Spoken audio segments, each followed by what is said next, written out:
Ajude os Sussurros do Imaginário a crescer. Ama os audiobooks do canal? Que tal apoiar esse projeto e ajudar a trazer ainda mais histórias incríveis para todos? Contribua com qualquer valor via Pix. Escaneie o QR Code na tela e faça parte dessa jornada literária. Seu apoio nos ajuda a produzir mais e melhor. Cada contribuição mantém viva a magia das histórias e fortalece essa comunidade de apaixonados por literatura. Muito obrigado pelo seu apoio. Bem-vindo aos Sussurros do Imaginário. Nosso canal é totalmente dedicado a audiobooks, proporcionando uma experiência imersiva para todos os amantes de boas histórias. Aqui, você pode relaxar e deixar sua imaginação fluir enquanto escuta os melhores títulos literários. Dica especial: para uma experiência ainda mais completa, recomendamos que você acompanhe o audiobook com o livro físico ou o e-book. Dessa forma, você poderá desfrutar tanto da narrativa quanto do texto original, unindo os dois mundos. Pedimos desculpas especialmente aos deficientes visuais por quaisquer falhas que possam ocorrer nos audiobooks, como trechos em outras línguas, pequenos erros de narração ou tradução. Isso acontece porque utilizamos narração sintética para manter a produção dos áudios. Queremos ouvir você. Sugira nos comentários livros que gostaria de ver aqui no canal. Não se esqueça de curtir, comentar e se inscrever para ficar por dentro de todas as novidades. Obrigado por estar conosco e bons sussurros.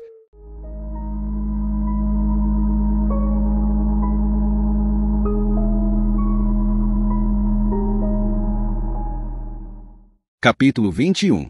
Terça-feira, 15 de junho de 2017. Sidney e Derek pegaram um táxi para o Lower East Side. Caía uma garoa fina, apenas o suficiente para cristalizar as luzes de Nova York e fazer com que o motorista usasse os limpadores de para-brisa a cada poucos segundos.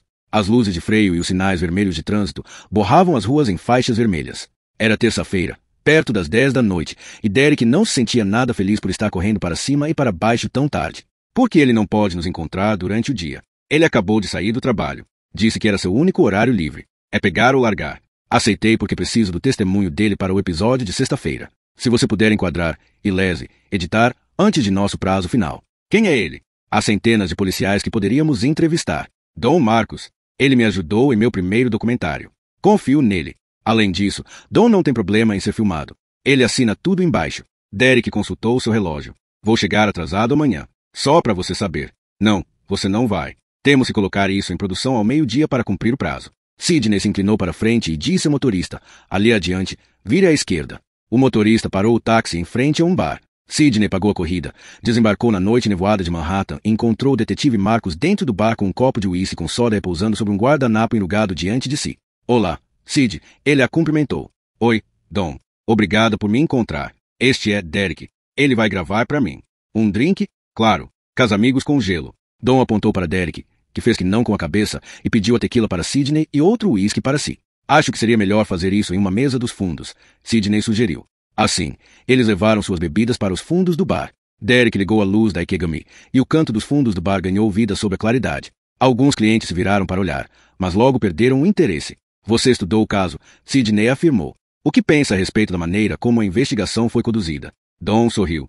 Ela foi tocada por um bando de novatos que não sabiam merda nenhuma de como fazer uma investigação. Em desaprovação, Sidney fez bico. Obrigada, mas não posso usar isso no horário nobre. Tente de novo. Dom fez uma pausa e tomou um gole do seu uísque. Em meus 25 anos na polícia e 13 no departamento de homicídios, nunca vi um caso ser tratado de forma tão desastrada quanto esse.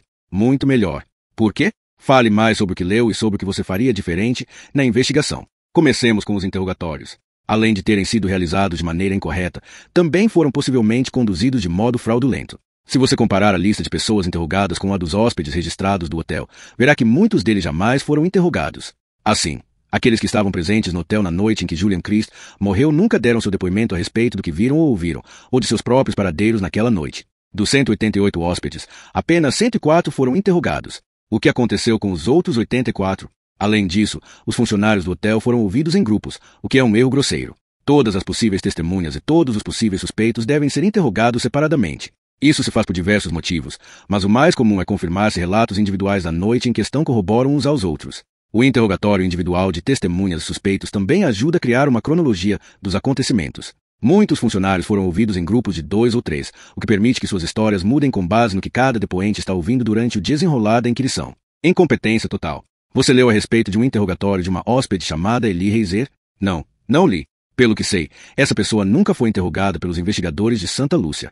Ele diz, em cartas para mim e em uma entrevista recente, que a polícia a interrogou no dia em que o corpo de Julian foi encontrado. Se interrogou, não há registro disso, o detetive Marcos garantiu. Ele afirma que estava no quarto de Grace Sebald na noite em que Julian Chris foi morto. Ela diz que seu testemunho não foi permitido no julgamento de Grace porque ficou embriagada durante o dia, e portanto seus relatos sobre aquela noite não podiam ser considerados exatos. Não sei se a senhorita Reiser estava bêbada ou não, mas se ela fornecesse um álibi claro, e se isso tivesse acontecido nos Estados Unidos, o juiz teria permitido que ela testemunhasse e que a defesa a interrogasse. Depois, o júri decidiria se ela era uma testemunha confiável. No entanto, como seu interrogatório nunca foi registrado formalmente pelos investigadores, sumiu no buraco negro. Isso me mostra que os detetives estavam procurando informações que correspondessem às suas suspeitas. Um jeito muito rudimentar de realizar uma investigação. Do que eu li, eles decidiram desde o início que Grace Sebald era culpada e depois partiram para provar isso. Tentaram fazer tudo se encaixar nessa narrativa. Sidney consultou suas anotações. Uma pegada foi encontrada perto do penhasco de onde Julian caiu para a morte. A perícia forense revelou que a pegada correspondia à sola de um tênis encontrado no quarto de Grace Sebald. A análise do solo mostra que o tênis continha a terra desse local. Em sua opinião, quão exata é a perícia forense? Muito. Significa que Grace Sebald, ou alguém usando esse tênis, esteve no penhasco em algum momento. O que acho interessante é que havia outras 6 pegadas no penhasco, mas os investigadores nunca se preocuparam em analisá-la, só descobrir a quem pertenciam. E foi documentado que, um dia antes da morte de Julian Chris, todos os convidados do casamento subiram juntos até o topo do penhasco. Então, aí está. A pegada pode ter sido criada durante essa caminhada, e não quando Grace Sebald supostamente voltou ao penhasco para cometer um assassinato. O pior é que os detetives recolheram 12 pares de calçados dos hóspedes. Fotografaram as solas e realizaram uma análise de identificação para descobrir a marca e o fabricante. Mas assim que obtiveram uma correspondência com o tênis de Grace Sebald, interromperam a investigação. Não se deram ao trabalho de verificar se as outras pegadas no penhasco correspondiam às solas dos calçados que recolheram. Isso tem nome: investigação seletiva. Eles não quiseram registrar formalmente que alguma outra correspondência foi descoberta no penhasco porque a defesa teria usado isso no julgamento. Sidney voltou a consultar suas anotações. Se tomou um gole de tequila. O sangue de Julian foi encontrado no chalé de Grace Sebald, em Sugar Beach, ela disse. E também a água sanitária. A insinuação era de que a água sanitária foi usada para limpar o sangue. De novo, quão exato é o método pelo qual essa prova foi coletada? Muito, ele tornou a afirmar. Teste de cotonete básico após aplicação de luminol. Borrife luminol e acenda a luz negra. A água sanitária e o sangue, invisíveis a olho nu, geram uma luz azul. Os resultados do DNA do sangue descoberto correspondiam a Julian Chris. É exato. O detetive Marcos olhou para Derek e pediu-lhe: desligue a câmera do ombro. Derek tirou a câmera do ombro. Escute, Sid, acho que Grace era o alvo deles. Para mim, os policiais a condenaram desde o início da investigação e concentraram sua energia para provar que ela cometeu o crime. Realizaram poucos interrogatórios e os fizeram de maneira confusa, que nunca seria válida nos Estados Unidos, e desprezaram as provas que não correspondiam à teoria deles. O consenso, quando perguntei a respeito desse caso, foi de que um assassinato em uma ilhota é ruim para os negócios. Principalmente se um ilhéu local matou um turista americano. Uma americana, matando um americano, ele deu de ombros. Não é nada demais, e não terá impacto sobre o turismo desde que o caso seja encerrado rapidamente. Mesmo se existissem indícios que apontassem claramente para a inocência de Grace, Marcos tomou outro gole de seu uísque. Sabe o que promotores dizem por aqui? Qualquer promotor consegue condenar um culpado, mas é necessário um promotor especial para condenar um inocente. Isso é terrível. Não estou insinuando que esse foi parâmetro usado em Santa Lúcia, mas... de qualquer modo, Sid, há algumas coisas sobre esse caso que não podem ser ignoradas. O sangue dele no quarto dela, por exemplo, e as impressões digitais da moça no remo que foi usado para matá-lo. Que a melhor amiga dela declare que estava com Grace Sebald na noite em que Julian Chris foi morto também é algo a ser considerado. Mas sinto muito, Sid, a perícia forense fala mais alto que a lembrança de alguém embriagado. Marcos esvaziou o copo. Essa amiga é confiável. Ela é médica, Sidney disse sem convicção. Muitos médicos são mentirosos. Você confia nela? Sidney recordou sua entrevista com Eli Reiser. Não tem motivo para não confiar. Qual é a cronologia? Quando a amiga chegou ao quarto de Grace, era tarde da noite, horas depois do assassinato, depois que Grace limpou o quarto. Sidney respirou fundo e balançou a cabeça. Não tenho certeza. Ela passou a noite, mas não sei a que hora chegou, terei de especificar o cronograma. O celular de Sidney tocou. Desculpe. Ao olhar para o identificador de chamadas, ela viu um número de Raleigh, na Carolina do Norte. Espere um minuto. Levou o aparelho ao ouvido. Sidney Ryan. Sidney? É Lívia Cucci. Doutora Cucci? Está tudo bem? Sim. Desculpe ligar tão tarde. Não tem problema. Ainda estou trabalhando. Eu também. Na realidade, não consegui dormir depois que comecei a investigar o caso Sebald. Você teve oportunidade de analisar a autópsia de Julia? Tive, e acho que precisamos nos encontrar. Sidney hesitou. Achou alguma coisa? Sim. E tenho certeza de que você vai querer ver. Uma discrepância? Esse é um termo educado para isso, a doutora Cutie disse. Incompetência completa é outro. Em que sentido? A fratura craniana. Que é que tem? De jeito nenhum foi provocada por um remo.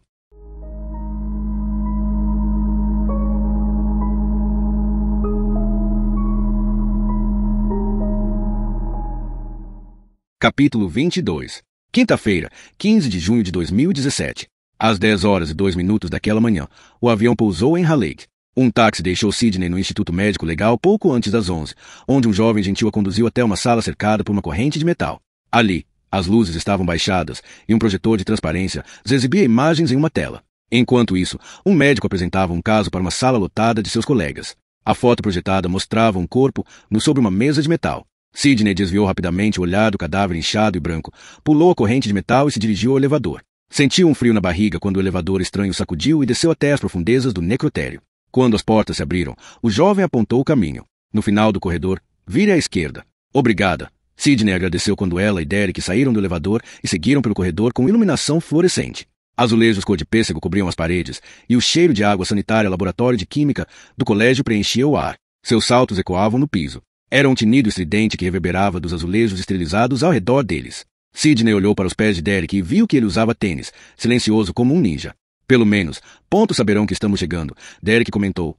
Talvez a Telson acorde alguns defuntos. Sidney deu um sorriso sarcástico. Este lugar me dá arrepios. Sério, eu me sinto em casa. Eles chegaram a um conjunto de janelas internas, com as persianas abertas oferecendo uma visão voyeurística do necrotério. Havia 12 mesas dispostas em fileiras simétricas de 3. Mangueiras de metal reluzente pendiam de torneiras do teto sobre cada mesa. Banheiras de aço inoxidável se enfileiravam nas paredes.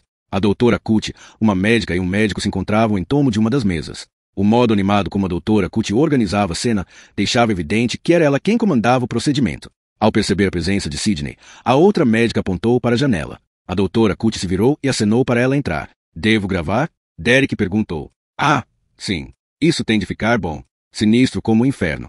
Derek pôs a câmera no ombro, ajustou o foco enquanto espiava pelo visor e seguiu Sidney até o necrotério. Ele não precisava da direção dela. Depois de 3 documentários juntos, Derek sabia o que Sidney queria.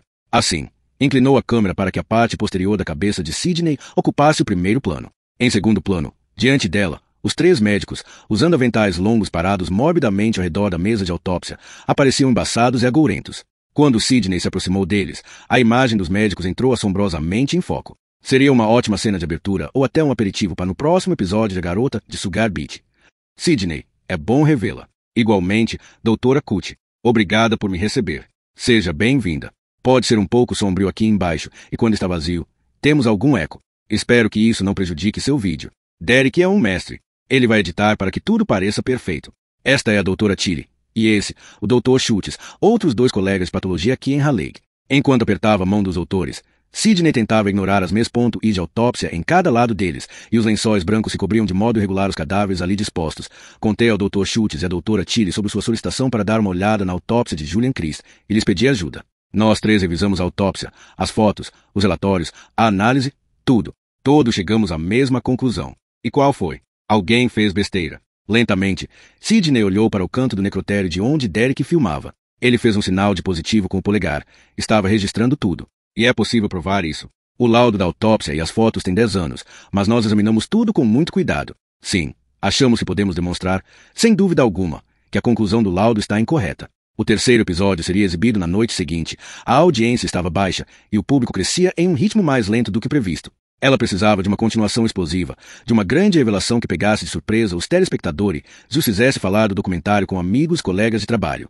Que conclusão? Sidney perguntou. Aquela que sugere que a fratura craniana de Julian Christ foi provocada por um golpe de remo. Não foi. Como vocês conseguiram determinar isso? E como podem provar essa afirmação? O negócio é o seguinte, a doutora Cutie disse. Nosso curso de especialização em patologia com 1 ano de duração começou em 15 de julho do ano passado e vai terminar em 15 de julho deste ano. Ou seja, daqui a um mês. Então, nós 3 estamos quase terminando nossa formação. Fizemos nossos exames, alcançamos o número necessário de autópsias realizadas, se já aceitamos ofertas de emprego. Isso significa que estamos presos aqui por mais algumas semanas e por isso bastante entediados. O que ainda nos resta para fazer são os nossos projetos de conclusão de curso, que exigem que cada um de nós realize um experimento para provar ou contestar uma teoria comum à patologia forense. Todos nós começamos a pesquisar os nossos próprios projetos, mas, francamente, nenhum dos três tem ideias muito boas. Em geral, esse exercício é uma conclusão de curso, é uma maneira de matar o tempo dessas últimas semanas, e ninguém, incluindo nosso chefe, leva isso muito a sério. Mas depois que você e eu conversamos, e nós três demos uma olhada na autópsia de Julian Christ, pensamos em fazer uma tentativa de mudar isso. Assim, vamos realizar um experimento para mostrar que é impossível que o remo em questão tenha provocado a fratura craniana de Julian Christ. Em troca, você concorda não só em dar a isso lugar de destaque no documentário, mas também em proporcionar a cada um de nós algum tempo para entrevistas, sem incluir nossos nomes nos créditos como consultores. O que é melhor do que ter artigos ou livros publicados? Sidney afirmou. Já fomos publicados. Concordo com a sua proposta. Sidney deu de ombros. Dependendo do que, exatamente, vocês podem me mostrar e que teoria estão tentando provar ou contestar. René Lefort criou classificações de fraturas cranianas. Usaremos suas teorias como nosso guia para refutar a conclusão da autópsia de Julian Christ. A doutora Cucci afirmou. Fizemos alguns experimentos para reproduzir a fratura craniana de Julia. Vamos fazê-la de novo agora e mostrar para você porque essa teoria do remo é um absurdo completo.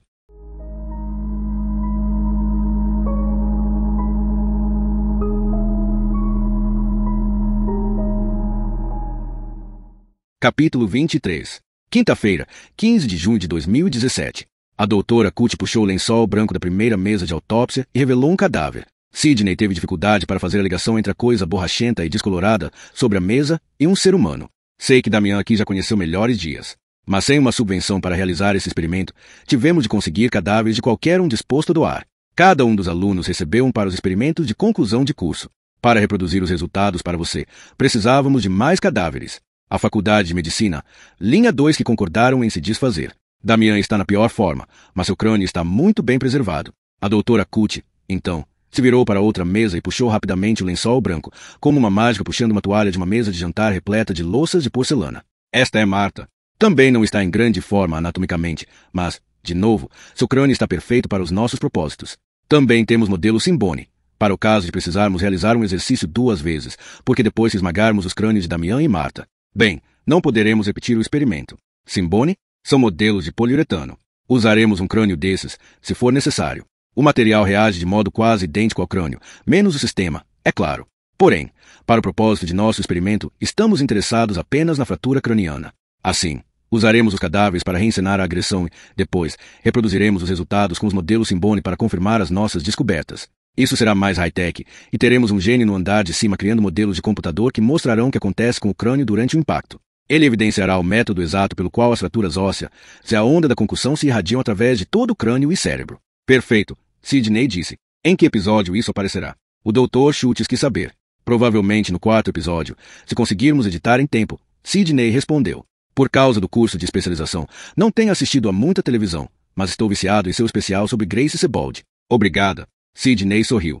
A doutora Cucci explicou. A teoria referente à autópsia de Julian Christ diz que sua fratura craniana resultou de um traumatismo provocado por objeto contundente. Por definição, esse tipo de lesão é produzido pelo impacto em baixa velocidade de um objeto contundente ou sem corte, ou impacto em baixa velocidade de um corpo contra uma superfície contundente. Assim, algo que não é dentado e não é afiado, movendo-se em uma velocidade específica, que é considerada baixa, atingiu o crânio. No caso de Julian Christ, argumentou-se que um remo, especificamente um remo de stand-up paddle, foi utilizado para golpeá-lo por trás. A doutora Cucci inclinou-se até o outro lado da mesa de autópsia e mostrou um longo remo de madeira. De acordo com o laudo da autópsia, este é do mesmo tipo e do mesmo fabricante do remo em questão.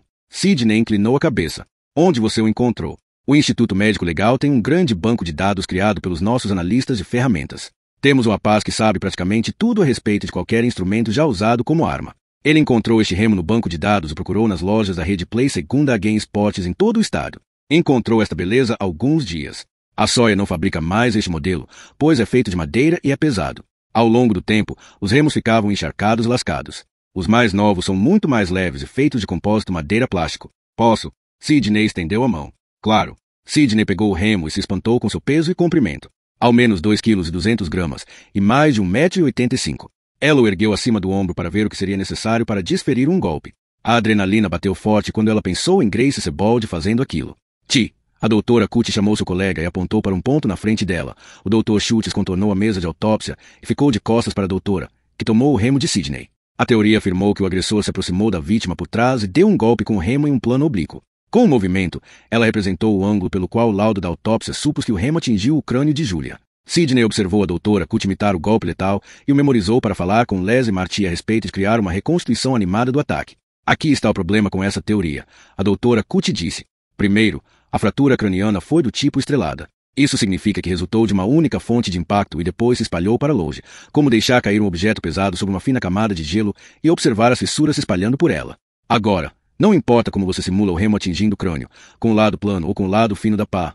Então, a doutora Cut posicionou a pá do remo contra a cabeça de T-chutes, primeiro com o lado plano contra o crânio, depois girou, como se fosse para cortar uma árvore com o lado fino da lâmina. É impossível que este remo provoque uma fratura estrelada no padrão encontrado no crânio de Julian Christ. Impossível ou improvável? Sidney perguntou. Impossível. Sidney imaginou a palavra impossível ressoando no quarto episódio. Como você pode determinar isso? Sidney indagou. Porque nós tentamos. Diversas vezes. E tentaremos de novo hoje em Damian e Marta. A doutora Tilly, a outra patologista, içou o primeiro cadáver para que ficasse inclinado em um ângulo de 90 graus a partir da cintura, como se Damian estivesse sentado sobre a mesa de autópsia. A pele rígida rachou e deixou escapar formol durante o movimento. Com a ajuda do Dr. Schultz, a doutora Tilly amarrou tiras de nylon no peito e sob os braços, que foram fixados nos cantos da mesa de autópsia, onde havia furos e prendedores.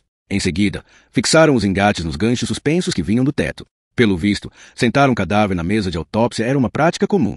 É melhor você ficar aqui, a doutora Cut disse a Derek, que se moveu do canto e se posicionou de modo que a parte posterior da cabeça do cadáver ficasse visível no visor da câmera. Essas são as fotos da autópsia de Julian, mostrando a fratura craniana. Seu epicentro está localizado na posição superior posterior do osso parietal direito. Sidney folheou as fotos que retratavam o topo e a parte posterior do crânio de Julia. Diversas fotografias tinham sido tiradas com o cabelo ensopado de sangue, o que obscurecia os detalhes. Em seguida, outras foram tiradas depois que a cabeça foi raspada, mostrando mais claramente a laceração. As últimas eram de depois que o couro cabeludo foi afastado para revelar o osso bruto, que mostravam claramente a área esburacada e faziam Sidney se lembrar de uma boneca de porcelana quebrada. Vou golpear o crânio com o lado plano da pá do remo. A doutora Cut prosseguiu. Então, farei o mesmo com Marta, mas usarei o lado fino. Agora, claro, neste experimento estamos criando fraturas pós-morte, o que varia muito de fraturas antes da morte. No entanto, nosso foco não é o padrão de manchas de sangue, as lacerações de pele ou os ângulos das fraturas. Nossa análise é o padrão das fraturas. Aquelas que produzimos em Damian servirão como comparação excelente para as fraturas encontradas em Julian Christ. A doutora Cut se inovou para a extremidade da mesa de autopsia. Aí vai Damian estava sentado ereto e de costas para a doutora Cut. Sidney olhou para Derek, que fez outro sinal de positivo com o polegar, mantendo no visor o olho direito treinado. Ela recuou um pouco quando a doutora Cut ergueu o remo acima do ombro direito. De modo dramático, ela baixou o remo com força sobre o crânio do cadáver. Um baque nauseante misturado com o estilhaçamento do osso ecoou nas paredes da sala de autópsia. O corpo de Damian foi jogado para frente, mas as tiras de nylon mantiveram ereto e no lugar. Sidney sentiu uma tristeza estranha pelo cadáver, ou pelo homem que ele um dia fora. Apoiando o remo na mesa de autópsia, a doutora Cut calçou as luvas de látex. A primeira coisa que se percebe é que não há ruptura no couro cabeludo, nem laceração de pele. Fizemos esse experimento outras 3 vezes em 3 cadáveres diferentes, além de diversas vezes em modelo Simbone com revestimento de pele de porco, que é uma aproximação boa da pele humana, a doutora Cut explicou. Ao usarmos o lado plano da pá do remo, jamais fomos capazes de reproduzir a laceração do couro cabeludo que foi encontrada na autópsia de Julian Christ.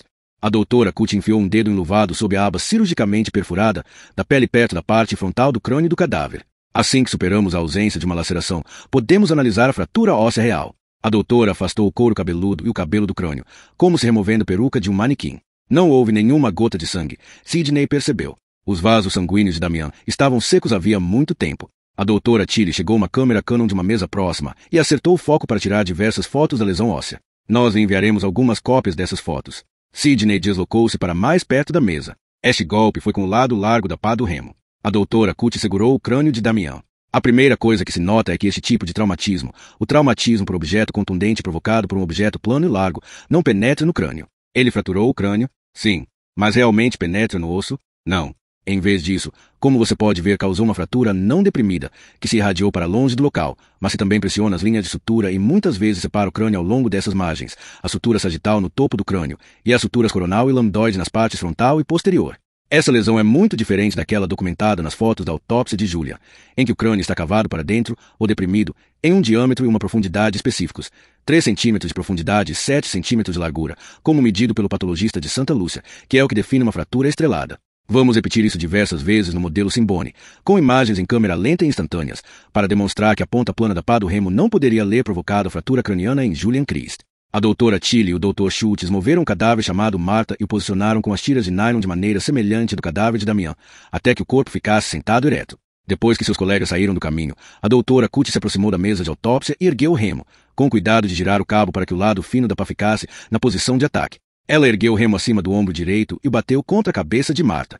Mais uma vez, o som ecoou nos cantos do necrotério e provocou um sobressalto em Sidney. Em sua construção, a sala de autópsia não tinha nada além de metal e azulejo, e nenhum dos dois contribuía muito para absorver o som. A doutora Tilly voltou a fotografar os danos. Você pode ver que o uso do lado fino da pá do remo produziu uma laceração no couro cabeludo, a doutora Cutie afirmou. Nas futuras demonstrações, usaremos os modelos Simboni.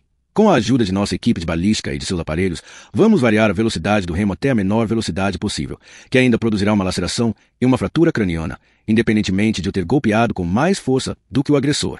Mas para nossa demonstração inicial no cadáver, você pode ver a laceração do couro cabeludo que foi produzida. Assim, se o remo foi usado para golpear Julia, por causa da laceração encontrada, o lado fino da pá teve de ser a parte do remo que fez contato com sua cabeça. Então, vamos analisar a fratura. A doutora Cutie afastou o couro cabeludo da incisão superior feita de antemão. Vemos aqui um padrão de fratura muito diferente quando comparado ao de Damian, em quem foi usado o lado plano da pá do remo. Esta fratura é mais profunda, pois o remo penetrou no osso e provocou uma fratura deprimida. Este é o padrão estrelado clássico, com múltiplas fraturas lineares se irradiando para longe do local de impacto. No entanto, a forma dessa fratura é completamente diferente daquela provocada pelo lado plano da pá do remo. E mais longa, mais profunda e mais isolada, pois a origem do traumatismo, a borda da pá do remo, é muito mais compacta do que o lado largo da pá do remo. E o uso desse lado fino, como a energia é bastante concentrada, não provoca a separação das linhas de sutura. A doutora Cutie voltou a pegar as fotos da autópsia de Julian Christ e as entregou a Sidney. Nas imagens, o couro cabeludo de Julian também tinha sido afastado para revelar o crânio desnudo. Mesmo um olho leigo pode ver que nenhuma das fraturas que acabamos de produzir, quer com o lado plano, quer com o lado fino, corresponde à fratura que foi encontrada na parte posterior do crânio de Julian Christ. E como determinamos que o lado plano não poderia ter provocado laceração, temos que supor que o lado fino a provocou. E essa suposição pode ser facilmente contestada por meio da simples medição do comprimento da fratura. Lembre-se de que a medição da fratura craniana de Julian resultou em 3 centímetros de profundidade e 7 centímetros de comprimento. Nós repetimos esse experimento em 4 cadáveres diferentes e também diversas vezes em um modelo Simboni, e não importa quantas vezes mais venhamos a repeti-lo.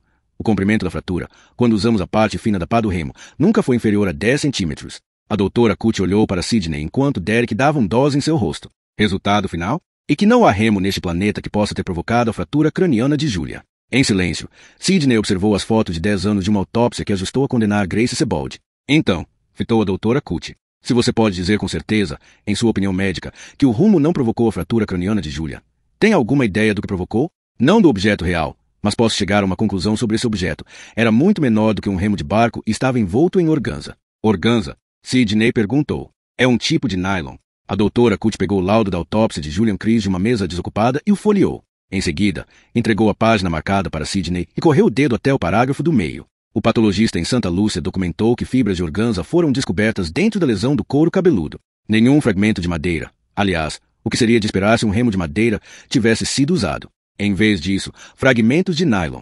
Surpresa. Sidney piscou algumas vezes. Então, quem atacou Julian fez isso com um objeto envolto em quê? Em um saco de nylon?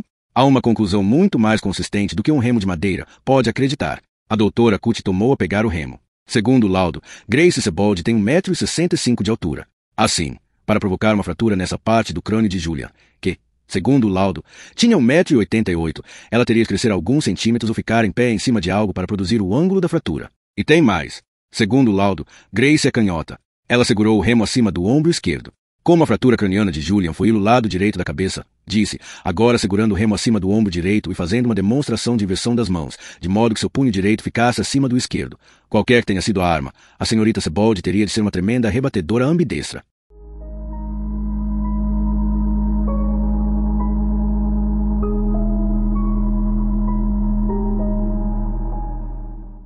Capítulo 24. Sexta-feira, 16 de junho de 2017. Sidney voou de Raleigh para o Aeroporto Internacional de Atlanta. Seu regresso para Nova York ficará em aberto pelo fato de ela não saber exatamente o que a doutora Cutie revelaria durante seus experimentos. As conclusões, porém, representaram uma condenação da teoria do remo que foi usada para condenar Grace Sebald. Sidney enviou Derek de volta para Nova York para compilar o material gravado em Raleigh.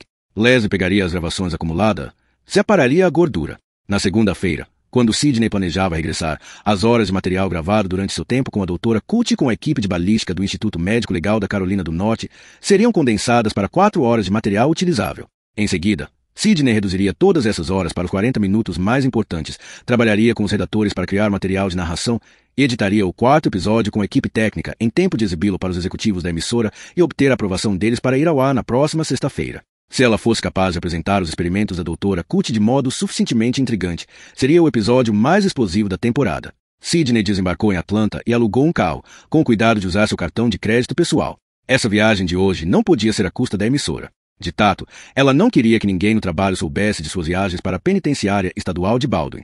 Muito menos Luke Borrington, que a desprezaria pelo fato de seu pai biológico, com quem Sidney nunca tivera um relacionamento significativo, exceto por um breve período em sua infância, está cumprindo uma sentença de prisão perpétua por assassinato. Sidney chegou ao cenário agora familiar de prédios baixos espalhados pelo terreno desabitado, contidos por um rígido perímetro de cercas de arame treliça encimadas por concertinas, um tema comum, independentemente de que prisão Sidney visitasse. Ela se apresentou ao guarda do portão e esperou até que ele se abrisse lentamente, permitindo sua entrada no complexo. As visitas em prisões nunca eram rápidas, mas, em Baldwin, eram mais lentas do que na maioria das outras. A revista era pior do que em qualquer aeroporto, e a espera era do mesmo nível que uma escala de longa duração em uma viagem. Finalmente, 1 hora após sua chegada, o guarda chamou seu nome, escoltou através da porta espessa e a levou até as cabines de visitação.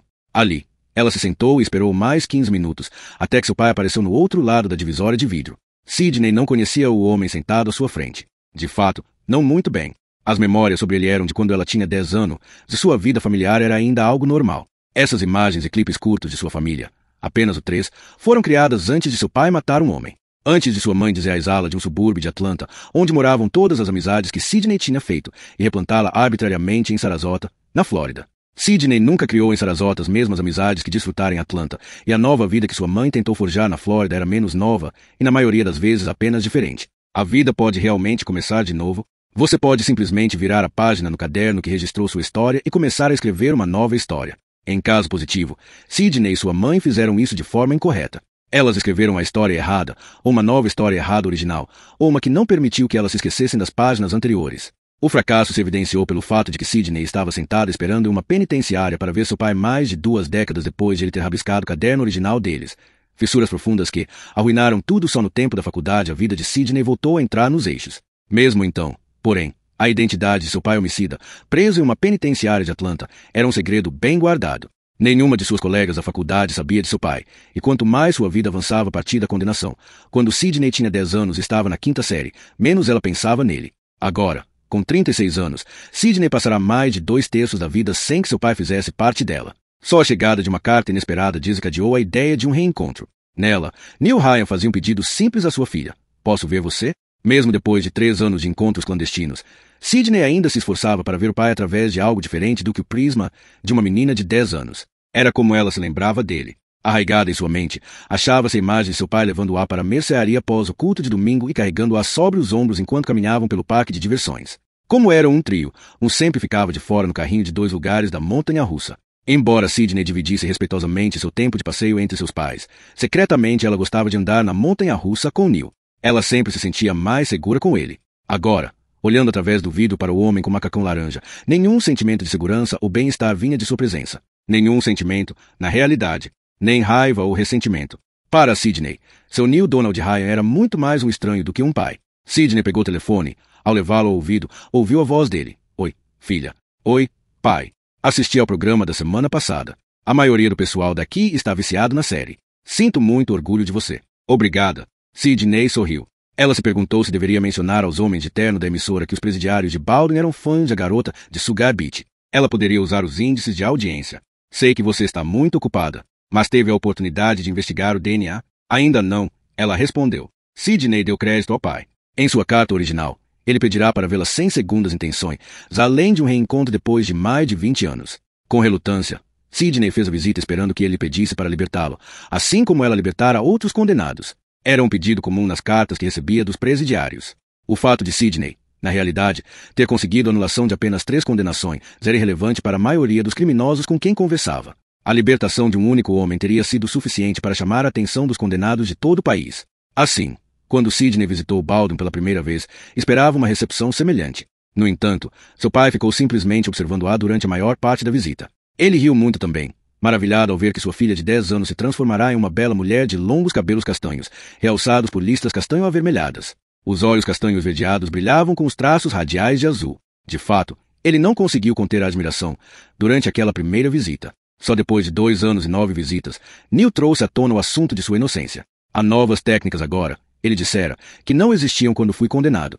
A análise de DNA é muito mais específica e avançada hoje em dia. Se eu lhe der uma amostra do meu DNA, você poderá usá-la para mostrar que não corresponde a nenhum DNA coletado na cena do crime. Sidney mudará de assunto, voltando a falar da mãe. Era um tema comum entre eles, e foi o suficiente para impedi-lo de insistir na conversa anterior. Então, a carta chegou contendo as unhas cortadas de Neil. Até que Sidney abrisse sobre sua mesa aquele quadradinho de lenço de papel que continha 10 unhas em forma perfeita de lua crescente, ela fora capaz de explicar sua falta de ação. Mas desde que a possível fonte de DNA chegará, aquilo a atormentava e a impedia de rejeitar os pedidos do pai. Unhas cortadas são uma fonte viável de DNA, o pai disse agora. Eu pesquisei e pus o lenço de papel sobre minha língua, para que um bom laboratório também seja capaz de extrair uma amostra de saliva. O lenço de papel e as unhas estavam na gaveta da mesa de Sidney, em casa. Tinham passado a noite perto da lata de lixo da cozinha, mas Sidney nunca teve coragem de jogar tudo fora. Em vez disso, ela guardou o lenço de papel e as unhas em sua mesa e tentou não pensar neles. Sidney olhou para o pai através do vidro. Ainda não os testei.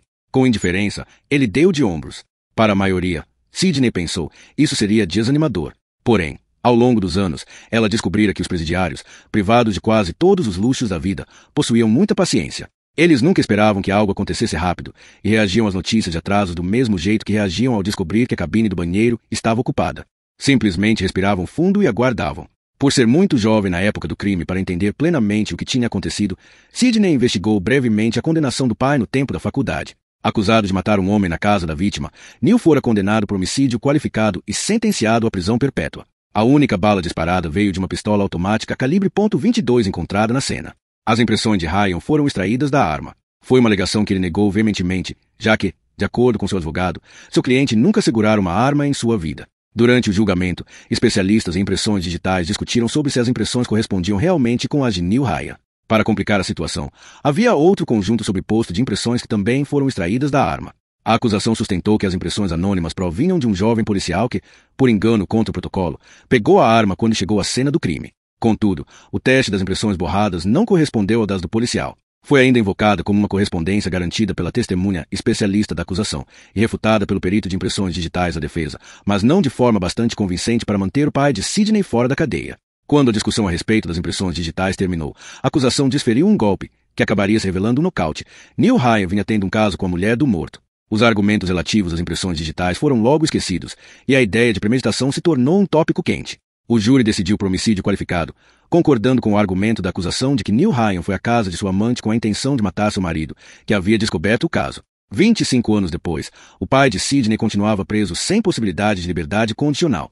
O fato de ele ter se recusado a admitir o crime e não ter mostrado nenhum remorso foi considerado um ponto negativo por todas as comissões de livramento condicional que revisaram seu caso. Nenhum membro de uma comissão jamais pensou 2 vezes sobre um homem sem remorso, só cogitou carimbar o caso de Neil Ryan com outra coisa senão negado. Você tem sido um prisioneiro exemplar, Sidney finalmente disse, recuperando contato visual através da divisória de vidro. Se assumisse a responsabilidade, talvez conseguisse liberdade condicional. Eu não matei aquele homem, filha. Por que eu admitiria isso? Porque poderia tirá-lo daqui. Também poderia selar o meu destino. Você sabe quantos sujeitos nesta prisão assumiram responsabilidade por coisas que não fizeram porque adiavam que iam sair daqui? Muitos. Sabe o que aconteceu com a maioria deles? Seus pedidos foram negados. E eles nunca poderão se arrepender do que disseram para aquela comissão.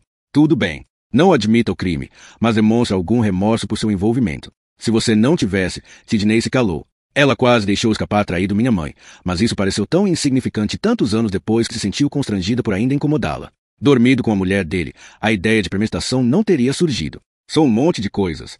Ter sido marido terrível é uma delas. Mas trair a mulher não é crime, e com certeza não prova que matei alguém. Não vou cortar minha garganta na frente de uma comissão de livramento condicional apenas para ganhar seu favor. Neil observou a filha por instantes. Então, você pode me ajudar? O que seu pai pedia era que ela, de alguma forma, retirasse aquela 22 de uma caixa enterrada em algum lugar na sala de provas de um prédio do governo federal em Atlanta e provasse que o DNA de seu pai não estava na arma ou na cena do crime. Isso, ele estava convencido, seria o suficiente para conseguir um novo julgamento. Neil fizera seu dever de casa e o plano tinha algum mérito. Nos últimos meses, Sidney fizera algumas investigações casuais, mas encontrar alguém que ainda se lembrasse de um caso com mais de 20 anos era quase impossível. E tentar conseguir que alguém prestasse atenção ao seu pedido de extrair provas tão antigas se mostrará infrutífero até então. Estou trabalhando nisso, ela afirmou. Por fim, seu pai respirou fundo. Acho que é tudo que posso pedir. De qualquer forma, só parei aqui no meu caminho de volta para Nova York. Sidney deixou transparecer que estava pronta para partir. Tudo bem. A gente se fala. Neil desligou o telefone e levantou a mão. O guarda apareceu ao seu lado um instante depois e o levou de volta para a cela. Sidney ficou sentada por mais algum tempo, olhando a cadeira vazia que um estranho acabará de desocupar. Sua imaginação o substituiu por um pai de anos atrás. Um homem em cujos ombros ela adorava passear. Sidney tinha certeza de que não devia nada ao estranho, mas se perguntou se o outro homem merecia alguma coisa. No carro, os pensamentos colidentes sobre seu pai e Grace Sebald passavam por sua mente. Desde as revelações da doutora Cutie, Sidney tentava encontrar o arco dramático de sua história, imaginando a melhor maneira de apresentar a impossibilidade de o remo ser a arma utilizada para provocar a fratura craniana de Julian Chris e que, em vez disso, algum outro instrumento envolto em nylon for utilizado para golpeá-lo. Tratava-se de um argumento explosivo, que poderia ter consequências reais. Era apoiado pela ciência, e não uma opinião retroativa oferecida por alguém com credenciais rala, se rotulado como especialista, como Sidney vira muitos outros documentários tentarem fazer. Esse desenvolvimento era legítimo, contestava um aspecto decisivo usado na condenação de Grace Sebald. Precisava ser tratado corretamente. No entanto, o problema de Grace Sebald e aquele que Sidney enfrentará nas últimas 24 horas era o mesmo que seu pai enfrentava atrás das grades. O inexplicável precisava ser explicado. Se o documentário fosse sugerir que outro objeto for utilizado para atacar Julia, então os fatos inconvenientes referentes ao sangue dele no chalé de Grace, bem como na pá do remo, e as impressões digitais de Grace no cabo do remo precisavam ser explicados. Não havia muitas maneiras de explicar essas descobertas. Talvez não houvesse nenhuma. Mas se existisse uma única maneira, Sidney sabia onde estava e sabia de quem precisava vir. Lentamente, a cerca de arame do presídio se abriu. Ao volante do carro de aluguel, Sidney se afastou, dirigindo-se ao aeroporto internacional de Atlanta Hartsfield Jackson.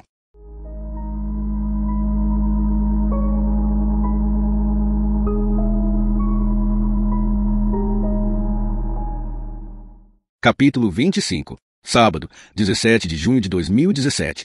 O ar caribenho estava úmido e denso quando Sidney desembarcou no aeroporto internacional de Evanoa. Uma fila de táxis esperava sua vez para pegar os turistas, com os motoristas ansiosos para colocar as bagagens nos porta-mala, se recolher gorjetas generosas de americanos e britânicos no início de suas férias. Trazer esses turistas de volta para o aeroporto nunca era tão lucrativo quanto levá-los para seus resorts. O moral estava elevado, e as carteiras bem recheadas no início da viagem, ao contrário do que acontecia no fim dela. Então, foi estranha a expressão que o motorista manifestou quando saiu de seu táxi e encontrou Sidney com nada além de uma maleta com rodinhas em vez de pilhas de bagagens. Que ela estivesse sozinha era outra esquisitice. E seu pedido, ser levada para a penitenciária de Bordelais, era o mais peculiar de todos. Mas, o motorista pensou ao embarcar no carro. Uma corrida é uma corrida. Ele levou 40 minutos para chegar a Deneri, e era a primeira vez que ia deixar alguém dos Estados Unidos na prisão. O táxi chegou ao topo de uma colina, e a clareira se tornou visível, onde os prédios retangulares brancos ficavam dentro do perímetro de uma cerca. O motorista atravessou o portão de visitante, se parou no estacionamento. Vou ficar 1 hora. No máximo, 1h30, Sidney informou. Eu pagarei para você esperar por mim. Eles acertaram a questão da tarifa. Sidney ofereceu metade, entregando os dólares americanos para ele. Dou a outra metade quando voltar, mais a corrida de volta ao aeroporto. Na realidade, ao Charles-Élysées. Você conhece? Sim, senhora. Sem problema. O taxista a observou caminhar até a entrada da prisão, onde um guarda a esperava. Assim que ela entrou, ele estacionou o carro, desligou o motor e tirou uma soneca. Seu pai e Marshall a tinham visitado 3 semanas antes. Assim, Grace se surpreendeu ao saber que havia outra visita em tão pouco tempo. Em geral, elas aconteciam a cada 3 ou 4 meses. Às vezes, o intervalo era maior, e ela sempre percebia o aborrecimento nos olhos de Marshall por causa do longo período entre as visitas. Apesar das tentativas do irmão para disfarçar, Grace sabia que seu estado clínico vinha se deteriorando. Ela percebeu que as habilidades motoras de Marshall diminuíram muito nos últimos 2 anos. O dia em que ele apareceu em uma cadeira de rodas partiu seu coração. Marshall sempre se queixava para Grace de que eles não viriam mais cedo, referindo-se aos pais. Embora Grace estimasse a lealdade do irmão e seu desejo de vê-la com mais frequência, ela não era tola. Grace dava-se conta do custo, tanto de tempo como de dinheiro, necessário para viajar ao exterior para visitar uma filha que amavam, mas a quem eles decidiram que não podiam mais ajudar. E o fato de Marshall não ter os meios ou a capacidade de visitá-la por conta própria era outra fonte da raiva dele. Seu espírito independente, mesmo após 2 décadas de dependência dos pais, jamais morrera. O acidente, aquele acontecimento terrível, tirou muito dele, mas não prejudicou sua mentalidade rebelde e soberana. Durante as visitas, com inclinações sutis de cabeça e piscadelas rápidas que passavam despercebidas pelos pais, Grace sempre comunicava a Marshall que o entendia. Se dependesse do irmão, ele viria todo fim de semana. E Grace realmente acreditava que, se Marshall fosse um adulto normal, com um emprego de classe média, viajaria para Santa Lúcia a cada 7 ou 15 dias para vê-la. Partia o coração de Grace ponto saber que os pais, envelhecidos cansados depois de quase 20 anos cuidando do filho doente, recorriam e cada vez mais à ajuda externa para os cuidados de Marshall. Seu irmão odiava a instituição onde eles planejavam colocá-lo, algo que ele deixou muito claro em suas cartas para Grace. Embora Marshall fosse incapaz de viajar sozinho para Santa Lúcia, ele podia se comunicar por escrito. Assim, suas cartas se tornaram um dos maiores confortos de Grace ao longo dos anos. Elas chegavam como um relógio, no mínimo, 2 vezes por semana. Grace nunca se cansava delas. Naquelas páginas dobradas, Marshall a mantinha em dia sobre o que estava acontecendo em casa, seu relacionamento em desintegração com os pais, sua crescente impaciência com sua condição. Essa era a palavra que os Sebald usavam quando falavam com médicos e terapeutas a respeito de Marshall. A partir das visitas de Marshall ao longo dos anos e de suas cartas, Grace soube que ninguém dava crédito suficiente ao irmão. Ele jamais seria o atleta que foi um dia, nem seria mentalmente a mesma pessoa que foi antes de entrar no carro naquela fatídica noite. Mas o irmão de Grace ainda era a pessoa mais inteligente que ela conhecia. Sua inteligência estava gravada em suas cartas. Apesar do curto espaço de tempo entre as vistas, Grace ainda se alegrava em vê-lo. E nesse estado de espírito, ela seguiu o guarda até a sala de visitação e se sentou à mesa. O guarda fechou a porta e Grace esperou em silêncio enquanto o processo de revista acontecia do lado de fora. Ela ergueu os olhos quando a porta se abriu momentos depois. Sidney Ryan entrou no recinto. Grace sorriu. Que surpresa! Achei que tínhamos combinado nos falar por telefone na próxima terça-feira. Oi, Grace.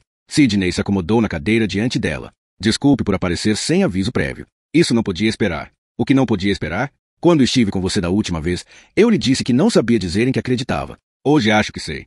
Eu me encontrei com uma patologista forense nos Estados Unidos que refutou a alegação de que o remo de stand-up provocou a lesão na cabeça de Julia. E, embora seja a opinião dela, a doutora respaldou isso de modo bastante impressionante com experimentos em que espero basear o próximo episódio. Isso é incrível. Quero dizer, os olhos de Grace se encheram de lágrimas. Desculpe.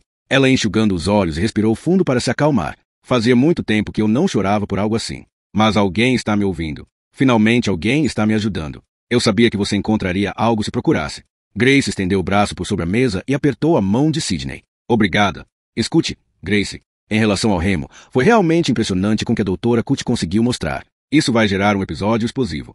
Mas ainda preciso contestar aspectos fundamentais de sua condenação. Tudo bem. Grace projetou o queixo. O sangue de Julian que foi descoberto na pia do banheiro do seu chalé é um problema. Grace sorriu. Me disseram. Sei que você não tem acesso à internet, mas, para cada site que a apoia e tenta arrecadar dinheiro para você, outro site ou fórum de discussão laia de sua culpa. E o maior argumento destes é o sangue de Julian ter sido achado em todo o seu chalé. Eu vi os sites. Marshall me envia essas coisas. Ele imprime todas as páginas da internet e as reúne para eu poder lê-las. A sinistra Grace Sebald pingando sangue como Carrie White, em Chamberlain, no Maine. Para o público, era como pipoca. As pessoas devoravam uma por uma, enquanto se entretinham. Para mim, sentada naquele tribunal e ouvindo tudo isso durante meu julgamento, era um absurdo. E nisso reside o problema com o nosso sistema de justiça. E com isso quero dizer com o sistema mundial. Podemos simplesmente nos defender contra alegações absurdas, mas o segredinho sujo é que, se a acusação quiser condenar alguém, tudo o que ela tem de fazer é apresentar as acusações mais ridículas imagináveis, em grande quantidade, e reapresentá-las muitas vezes para influenciar o júri. O sangue não foi encontrado em todo o meu chalé. Ele foi encontrado no banheiro. Tudo em Sidney disse. Mas o fato de existir sangue de Julia no seu banheiro é um ponto de discórdia para seus críticos. E para você? Em dúvida, Sidney encolheu os ombros. Isso me confunde. E se me confunde, confundirá minha audiência. O sangue de Julian é um problema, Grace. Seu sangue no banheiro, seu sangue na pia e seu sangue no remo. E outro problema é a água sanitária que foi usada para esconder o sangue. Posso mostrar de modo plausível que o remo não foi usado para matar Julia, mas preciso de sua ajuda com o resto. Não era água sanitária. Sidney semicerrou os olhos. O que encontraram no meu banheiro não era água sanitária. Com ar de espanto, Sidney arqueou as sobrancelhas. O que era? Cloreto de benzalcônio. E o que é isso? Sidney perguntou. Grace se curvou para frente, para que seus cotovelos repousassem sobre o tampo. O ingrediente ativo nos lenços clorox umedecidos com desinfetante. A garota de sugar beat a lâmina de barbear. Parte do episódio 4 baseado em entrevista com Grace Sebald. Droga. O que houve? Grace estava deitada em meio a uma confusão de lençóis brancos na cama king size, com dossel que dominava o chalé de Sugar Beach. Eu me cortei, Julian disse, do banheiro. Por que está fazendo a barba? Estamos de férias. Caramba, estou sangrando muito. Grace se desembaraçou dos lençóis e saiu da cama. O sol da manhã iluminava o piso de mogno, prometendo um ótimo dia para tomar sol. Deixe-me ver, ela pediu quando entrou no banheiro. Uau, que diabos você fez? Gotas de sangue salpicavam a bancada e a pia brancas. Outro acúmulo impressionante se formara sobre o piso de ladrilhos. Lenços de papel manchados de vermelho estavam empilhados perto da lata de lixo. É tudo culpa do maldito rum, Julian afirmou. Pelo visto, meu tempo de protrombina é de 5 minutos. E você está tomando ibuprofeno para as costas. Suas plaquetas não valem nada. Grace olhou para Julian pelo espelho, e os dois desataram a rir. Somos muito nerds, ele afirmou. Grace pegou uma toalhinha da parede, pressionou no queixo de Julian e beijou-lhe os lábios. Agora, eleve-o, ou algo assim. É o meu queixo. Como eu deveria levá-lo? Grace o fitou com uma expressão sarcástica. Apenas saia do banheiro para eu poder limpar isso. Parece que aconteceu um massacre aqui. Julian atravessou a sala principal e abriu as portas do terraço. Mantendo a toalhinha pressionada contra o queixo, ele sentou-se ao sol quente e observou os pitous. No banheiro, Grace abriu o armário sob a pia. Encontrou um recipiente de lenços Clorox, tirou diversos deles e começou a limpar o sangue. Isso está bem feio. Grace se equilibrava sobre a prancha de stand-up paddle. Ela mergulhava o longo remo na água no lado direito. Em seguida, erguia-o, passava para o outro lado da prancha e fazia o mesmo à esquerda. Julia estava sentado na frente dela, com as pernas estendidas e os calcanhares pendurados na extremidade da prancha. Não vai coagular. O álcool e o Advil farão o sangue pingar o dia todo. O queixo de Julia ainda sangrava, e o curativo feito pelas enfermeiras do resort estava para lá de saturado. Virar um pedaço vermelho de adesivo em seu queixo. Ficar com o coração acelerado não vai ajudar Julia. Mas não consigo voltar. A corrente está muito forte. Sério? Estou fraco por causa do sangramento. Dá um tempo.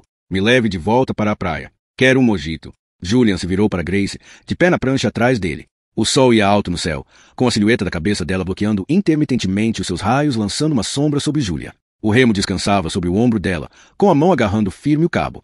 Estou sangrando feito louco, e minha namorada não consegue me levar de volta para a terra firme. Ele agarrou a borda da prancha e se inclinou rapidamente para a direita. Grace gritou quando os dois caíram na água.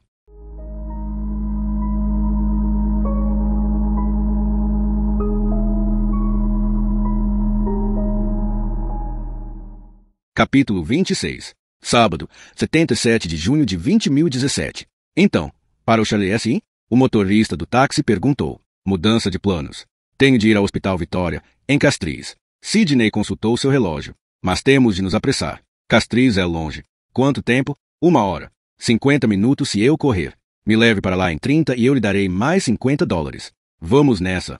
O homem pôs o carro em movimento e saiu rapidamente da penitenciária de Bordelaise. Eles chegaram a Castries em pouco mais de 30 minutos. Sidney ainda o recompensou com o bônus. Essa é a minha última parada, ela disse.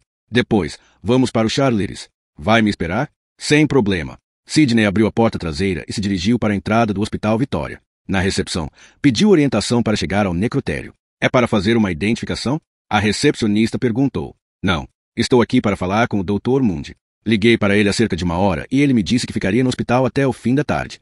Então, a recepcionista fez uma ligação e, após desligar, dirigiu Sidney. Me acompanhe, elas pegaram o elevador para o subsolo e Sidney seguiu a mulher pelos corredores. Além dos corredores mais escuros e uma sensação de horror um pouco maior, o necrotério de Santa Lúcia não era muito diferente do da doutora Cucci. No fim, entre à direita, a recepcionista apontou a linica porta aberta no final do corredor. Obrigada. Sidney encontrou o Dr. Mundi atrás de sua mesa. Uma caixa gasta, cujas bordas de papelão ficaram embotadas pelos anos de armazenamento, estava na frente dele. Ele a revirava, procurando algo, sem notar a entrada de Sidney. Então, ela pigarreou. O médico levantou os olhos. Olá, sou Sidney Ryan.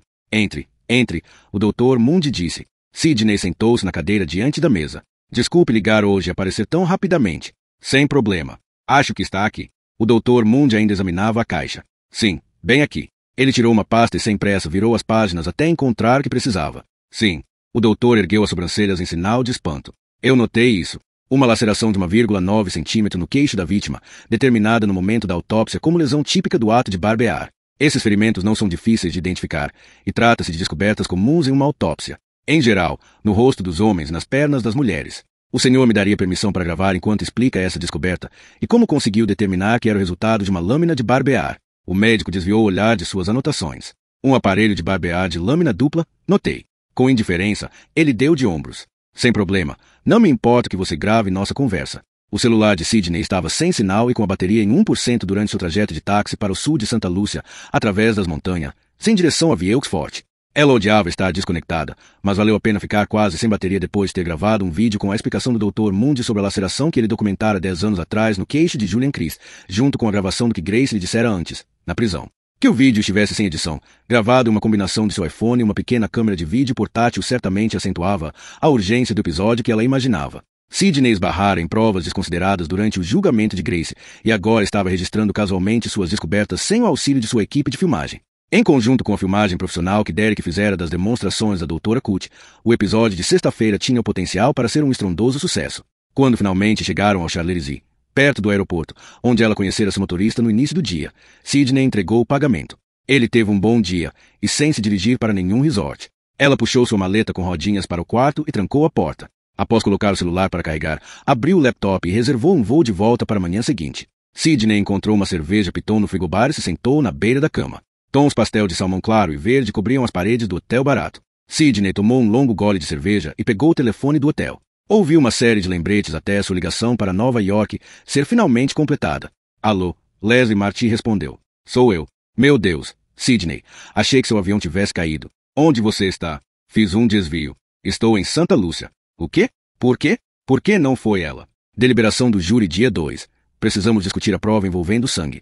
Harold disse da cabeceira da mesa. Não acredito nela, a professora aposentada afirmou quase antes de Harold terminar sua frase. Como o sangue podia estar presente no quarto e ela não ter ideia de como ele apareceu ali? Bem, isso não é exatamente o que foi discutido no tribunal, Harold considerou, com sua voz calma e compreensiva. Mas, de novo, é um bom ponto de partida para a discussão.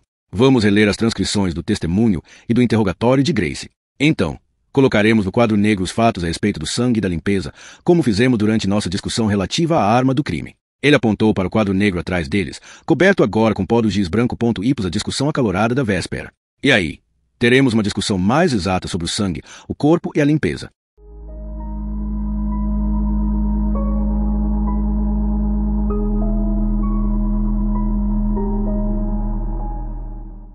Parte 3. Campeão de audiência. Capítulo 27. Sexta-feira, 25 de junho de 2017. Ele sentiu uma dor intensa no quadril ao estender a mão para pegar o controle remoto. Aumentou o volume e se atrapalhou com os óculos antes de endireitá-los. Em seguida, observou a tela plana pendurada na parede. Nela, uma repórter dava explicações a respeito de fraturas cranianas. A cena passou para uma patologista de avental que mostrava em MN, modelo de crânio, o que acontecia com o cadáver quando a parte posterior da cabeça era golpeada com um remo. Foi uma visão arrepiante e absorvente, que levou Gus de volta ao passado e o fez reviver indiretamente por meio da televisão os momentos de sua carreira que ele passou com legistas no necrotério. Gus pressionou um botão, e a cama zumbiu enquanto erguia. Ele respirou fundo algumas vezes, sentiu a dor em seu quadril diminuir. Tudo isso sem desgrudar os olhos da TV. Ele pedirá um televisor maior algumas semanas atrás, e até se ofereceu para comprá-la, mas a enfermeira desgraçada o ignorou. Se lhe dermos uma TV maior, teremos de dar uma maior para Iodos. Senhor Morelli, ela dissera com sua voz condescendente. Então, Deem, ele responderá. Essas coisas são praticamente gratuitas hoje em dia. E tenho certeza de que a maioria dos pobres infelizes que estão internados neste lugar é meio cega. Você não quer que eles consigam ver o que estão assistindo? Esse seu pedido foi tão bem atendido quanto aquele de não usar urinol logo após a cirurgia. Agora, semanas depois da noite em que ele perdeu a perna direita, uma escolha difícil entre seu membro inferior e o câncer. A dor estava mais manejável, sua saúde não se achava mais à beira do colapso e sua atitude com o pessoal, embora longe de ser agradável, era certamente menos hostil, exceto com a enfermeira desgraçada. Ela se mostrará uma mulher cruel no dia em que ele a conheceu, e continuaria a ser até o dia em que morresse. Jason, o jovem fisioterapeuta, entrou no quarto com seu avental roxo. O que você está assistindo, Gus? De cada ser miserável que Gus encontrara naquele caminho para o inferno, Jason era um destaque. Jovem e vibrante, ele parecia ser, além de Iki, a enfermeira de sexta-feira à noite, o único naquele quinto dos infernos que gostava de seu trabalho. E, levando em conta seus bíceps e antebraços musculosos, Gus supôs que Jason os pressionava tanto na sala de musculação quanto pressionava seus pacientes em sessões de fisioterapia. Belo e carismático, Jason fazia Gus lembrar de si mesmo décadas antes do trabalho, a vida e o câncer terem tornado amargo para o mundo. Jason contrastava totalmente com os robôs que iam de quarto em quarto enfiando agulha, se arrancando catetere, à espera do fim do expediente.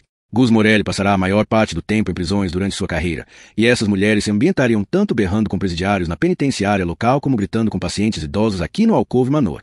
A maioria dos pacientes estava naquela instituição para se reabilitar de alguma doença devastadora que os levará à beira da morte. Muitos estariam em uma situação melhor se alguém os tivesse tratado bem, os pudera concluir após percorrer os corredores em sua cadeira de rodas. Um documentário. Gus respondeu. Deixe-me ajudá-lo. Jason puxou Gus para frente e arrumou os travesseiros em suas costas, para que ele se sentasse mais ereto. Ah, meu Deus, isso parece melhor. É porque tira a pressão no quadril, Jason explicou. Incline-se para a direita e sua incisão vai cicatrizar mais rápido. Ele puxou os lençóis que ficaram dobrados e presos ao redor da perna de Gus nas costas. Você se envolveu em 1 hora livre. Fiquei me virando por 1 hora tentando me livrar. Basta chamar as enfermeiras. Gus sorriu para ele. Isso seria como a pequena Amy Frank chamando os nazistas para ajudarem-na a sair do sótão. Jason riu. Isso é muito cruel, Gus. Engraçado, mas cruel. Pelo menos, você gosta do meu humor. Perdi o meu poder de encantamento com o resto do pessoal, exceto a enfermeira que me ajuda nas noites de sexta-feira. Ouvi dizer que você chamou Ruth de cadela sem coração, outro dia. Não é exatamente a definição de poder de encantamento. Droga, não posso discutir com você. Quando ouço algo assim, vindo de você, me sinto um merda por ter dito isso. Elas conseguem trazer à luz o meu lado desagradável. Na realidade, não sou tão imbecil. Você perdeu a perna, Gus. Portanto, tem todo o direito de ser um pouco imbecil. Apenas escolha suas batalhas. Brigar com Ruth é inútil. Estou descobrindo isso. Você viu esse programa? Jason se virou para a televisão. Ah, sim. Estou viciado. O que é? A Garota de Sugar Beach. Um documentário a respeito de Grace Sebald. Quem? Grace Sebald. Ela matou o namorado no Caribe. Na tela da TV, Gus viu uma foto de Grace Sebald no tempo da faculdade de medicina. O documentário cortou para uma entrevista com a garota, agora uma mulher, um pouco abatida, com cabelo curto, que estava ficando grisalho em áreas aleatórias. Óculos de plástico grosso, fornecidos na prisão, cobriam seus olhos e refletiam as luzes superiores. É viciante, Jason afirmou. Trata-se de um documentário em tempo real. A pesquisadora está produzindo os episódios semanalmente e depois os põe no ar. A audiência fica sabendo das descobertas dela quase ao mesmo tempo que ela descobre algo. É muito popular entre o público mais jovem. E parece que Grace Sebald pode realmente ser inocente. Em que episódio está? No quarto, Jason informou enquanto digitava informações no prontuário de Gus. Estou tentando não prestar atenção. Está em todas as televisões deste hospital, principalmente do pessoal. Não tenho certeza se os residentes estão acompanhando. Você não disse que estava assistindo? E estou. Preciso ver o que acontece agora. Ver se ela matou o cara ou não. Gus apontou para a tela. Você está perdendo. Jason sorriu. Estou gravando em DVD. Vou assistir hoje à noite. Então, não me conte o que está acontecendo. Como eu posso fazer isso? Gravar? Você não pode. Não há DVD aqui. Mas é possível assistir aos primeiros episódios. Estão repetindo? Repetindo? Sim. Tem reprise? É um documentário em horário nobre, Gus. Não é Jenny, é um gênio. É Gianni, seu adolescente inútil metido a besta. Tenho 30 anos, mas vou aceitar isso como um elogio. Não há reprises. Você pode ver os episódios anteriores em streaming. Pode vê-los sempre que quiser. O que é streaming? Resumindo, é assistir pela internet. Não tenho internet aqui. Claro que tem. Todo o hospital tem Wi-Fi. Posso usar o Wi-Fi através da TV? Jason sorriu. Achei que você fosse um tira. Não usou computadores? Eu era policial quando você ainda usava fraldas. Encerrei minha carreira como detetive e nunca gostei de computadores. Tenho 68 anos e não planejo aprender agora. As TVs com Wi-Fi são as SARS. Você não tem uma dessas aqui. Assim, precisará de um computador para assistir aos episódios anteriores em streaming. Um laptop ou um tablet. Jason inseriu mais dados no prontuário de Gus. Você ainda está com problemas para conciliar o sono? Se por ainda você quer dizer os últimos 20 anos, então, sim. As enfermeiras podem lhe dar algo para ajudá-lo a dormir. Tenho certeza disso. Provavelmente cianeto. Gus olhou de volta para a TV. Diga o nome dela de novo. Grace Sebald. Quem era o rapaz que ela matou? Jason olhou de relance para a tela, onde viu Grace Sebald sentada em uma cela da prisão de Santa Lúcia falando diretamente para a câmera. Julian Chris, o namorado dela. Você não se lembra dessa história? Lembro. É que a minha mente está lenta por causa de todas as porcarias que estão injetando em mim. Gus inclinou a cabeça, fitando a TV, e juntou as sobrancelhas de um jeito que fazia com que parecessem asas de um falcão em mergulho. Nos velhos tempos, isso era algo que ele fazia com frequência, para colocar sua mente no modo certo de pensar. Agora, Gus precisou de mais tempo para conseguir isso. Apesar do atraso, sua mente enfim fez a conexão. Parece que ela é inocente, Jason comentou. Todo mundo está falando disso na internet. O episódio desta noite deve apresentar uma médica legista que realizou alguns experimentos que desmentiram toda a perícia forense. As pessoas estão começando a pedir a libertação dela. Filha da puta, Gus sussurrou para si mesmo.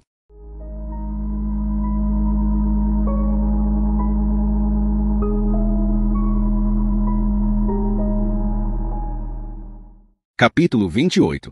Segunda-feira, 26 de junho de 2017. Graham Crowell entrou na sala de reuniões segurando uma pilha de papéis. Meias xícaras de café e migalhas de salgadinho enchiam a longa mesa, onde o sol da manhã iluminava o mogno e o céu azul de Nova York dizia que era verão. Muito bem, pessoal, Graham disse, os números estão disponíveis e temos oficialmente o sucesso em nossas mãos. Ele colocou os papéis no meio da mesa e o bando de personalidades de TV convergiu como um cardume faminto. Nas manhãs de segunda-feira, os homens de terno revelavam os índices de audiência da semana anterior, os números eram discutidos, e a hierarquia, estabelecida. Era quando cada apresentador descobria como se saíra no horário nobre americano, mais importante, como se saíra em termos de audiência dentro da emissora. Cada um queria vencer seu rival do mesmo nicho das redes concorrentes, mas o direito de se vangloriar vinham de dentro da emissora. A garota de Sugar Beach alcançou sua maior audiência ainda no quarto episódio. Com o empurrão de acorde, América e Dante Campbell, que de nenhuma chamada prévia a respeito da explosiva descoberta da perícia forense, 12 milhões de telespectadores assistiram ao programa na noite de sexta-feira. Sidney, seu documentário é campeão de audiência. Parabéns! Sidney agradeceu os aplausos dos colegas com acenos e sorrisos. 12 milhões de telespectadores era algo especial, e Sidney sentiu o estômago se contrair de ansiedade. Ela vira outros documentários mostrarem resultados no meio e fracassarem no final. Sidney queria ter certeza de que não seguiria o mesmo rumo, mas fazer algum episódio superar o da doutora Cut seria uma tarefa difícil. Desde o episódio de sexta-feira, circulavam memes e gifs mostrando o poderoso golpe dado pela doutora Cut com remo contra o crânio de Damian. Em um vídeo, criado por alguém que certamente tinha muito tempo, vídeos lado a lado comparavam o golpe da doutora Cut com as tacadas desferidas por Derek Jeter com o taco de beisebol. Sidney teve de admitir que eram sinistramente parecidos. O segmento do YouTube que apresentou o experimento no necrotério da doutora Cut já tinha gerado 3 milhões de visualizações. Como se os pensamentos de Sidney tivessem sido transmitidos para a sala, os aplausos arrefeceram, e a voz grave e experiente de Luke Barrington, à cabeceira da mesa, se elevou. Grandes audiências podem significar grandes quedas. Sidney deu um sorriso amarelo. Obrigada por sua confiança, Luke. Você tem uma grande audiência há anos. Quando devemos esperar sua queda? Não tão cedo, sinto dizer. Na realidade, as projeções dizem o contrário, ao menos com base no tráfego do site. Os 4 primeiros episódios estão sendo baixados em grande quantidade. A garota de Sugar Beach é o streaming de vídeo mais popular no iTunes, Graham informou. O que isso significa? Luke quis saber. Streaming é quando as pessoas fazem o download de vídeos dessa coisa chamada internet e os assistem em algo diferente de uma televisão e fora do fuso horário das 8 da noite. Sidney esclareceu. A explicação arrancou algumas risadas. Que engraçado, o urso disse. O que isso tem a ver com índices de audiência? Os índices Nielsen, que a emissora utiliza para determinar os preços de publicidade, não são baseados em downloads. Claro, Graham olhou para ele. Os índices Nielsen se baseiam em telespectadores reais, que assistem ao programa durante o fuso horário em 24 horas, e nos gravam em DVR o episódio e o assistem em 24 horas. Assim, os downloads do documentário de Sidney não contam para os números reais, mas a ideia é que todos esses telespectadores que vêm descobrindo o documentário por meio do boca a boca estão correndo para assistir aos episódios anteriores em nossas plataformas de streaming. Uma vez que eles se ponham em dia, a suposição é que passem a assistir ao programa da rede na sexta-feira à noite. Neste momento, estamos todos empolgados com 12 milhões de telespectadores, mas as projeções são de que esse número cresça. Com base nos downloads, projeções de 20 milhões de telespectadores assistindo ao episódio de sexta-feira à noite são uma possibilidade real. Graham embaralhou alguns papéis e voltou a olhar para Luke Harrington. Alguma outra pergunta? Dessa vez, o urso permaneceu em silêncio. Tudo bem, Graham prosseguiu. A garota de Sugar Beach foi a grande notícia da semana passada. Luke, este será o seu fim de semana. A primeira parte do seu especial de 4 partes sobre a Casa Branca estreia nesta sexta-feira e vai até segunda-feira, véspera do Dia da Independência. Esperamos uma grande audiência, como sempre. Para a estreia na noite de sexta-feira, decidimos exibir seu especial, depois de A Garota de Sugar Beach. Depois? Achei que eu ia alavancar. Originalmente, você ia. Mas, com a audiência de Sidney tão grande quanto está, os executivos consideraram que você poderia pegar uma carona. Com base nas amostragens, você sozinho conseguirá de 4 milhões a 6 milhões de telespectadores. Se você atrair um quarto da audiência de Sid, seus números serão enormes. E ela está se saindo bem na faixa etária entre 18 e 44 anos. Na realidade, muito em. Assim, entrar depois de Sugar Beach irá ajudá-lo com os telespectadores mais jovens. Por um instante, Sidney pensou em comentar o fato de que a estrela da emissora tomaria emprestado de sua audiência, mas decidiu não fazer isso. O ego do urso era tão frágil que um golpe direto, na frente do povo da manhã de segunda-feira, poderia fazê-lo entrar em parafuso. Em vez disso, ela mal conteve um sorriso e olhou para Leslie Martin, que manteve a mesma expressão ao dar uma piscadela para Sidney.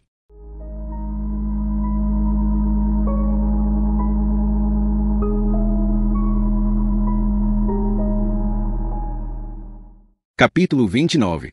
Terça-feira, 27 de junho de 2017. Janete Station, procuradora da Corte Federal do Distrito Sul de Nova York, fora nomeada havia 6 anos pelo governo anterior e agora estava sujeita à transferência. Janete, como a maioria dos outros procuradores, esperava a sequência dos acontecimentos, se a alegação informando-lhe o que a nova gangue de Washington decidirá sobre a sua recolocação. Mas vários meses tinham se passado e a rotatividade de pessoal arrefecera, se não parara totalmente. Então, quando a ligação de Washington veio, na noite anterior, ela ficou surpresa com a identidade da voz do outro lado da linha, a subprocuradora-geral, e ainda mais com o pedido. A solicitação a levou para Midtown naquela manhã, longe de seu escritório na 100 Andrews Plaza, em Lower Manhattan. Tratava-se de um pedido incomum, mas Janete não precisou de muito tempo depois do telefonema para entender a preocupação de Washington. Os 3 documentários anteriores de Sidney Ryan resultaram em anulações de condenações. Era, sob qualquer parâmetro, uma impressionante sequência de sucesso. A clemência exigia mais músculos do que qualquer documentarista poderia conseguir sozinho. As anulações de condenações levavam o Innocence Project, advogados, geralmente, alguns indivíduos com ligações políticas ao escritório do promotor que tinha originalmente indiciado e processado a pessoa. Levavam também à descoberta de novas evidências, em geral, a alguns protestos públicos para chamar a atenção do promotor. Quando celebridades se envolviam, as coisas costumavam ficar feias. E embora a maioria dos promotores se deleitasse com qualquer atenção da mídia, certas formas de atenção, o tipo negativo que poderia arruinar uma carreira, eram evitadas a todo custo. Nunca era uma decisão fácil para um promotor público anular uma condenação, pois era normalmente uma admissão de incompetência. Por meio de uma pesquisa rápida na noite anterior, Janete Station ficou sabendo que os 3 condenados destacados nos documentários de Sidney Ryan foram perdoados, não pelo promotor público ou pelo juiz que os colocou atrás das grades, mas anos depois por um novo promotor. Esse novo promotor tinha menos a perder ao analisar um caso de décadas e admitir que fora tratado incorretamente pela administração pregressa. Essas batalhas eram difíceis e longas, e ninguém saía limpo no final. Mas o caso de Grace Sebald era diferente. Processada e condenada por um governo estrangeiro, Grace nunca voltou aos Estados Unidos depois que Julian Chris foi morto. O documentário de Sidney Ryan vinha ganhando repercussão, audiência e muita atenção.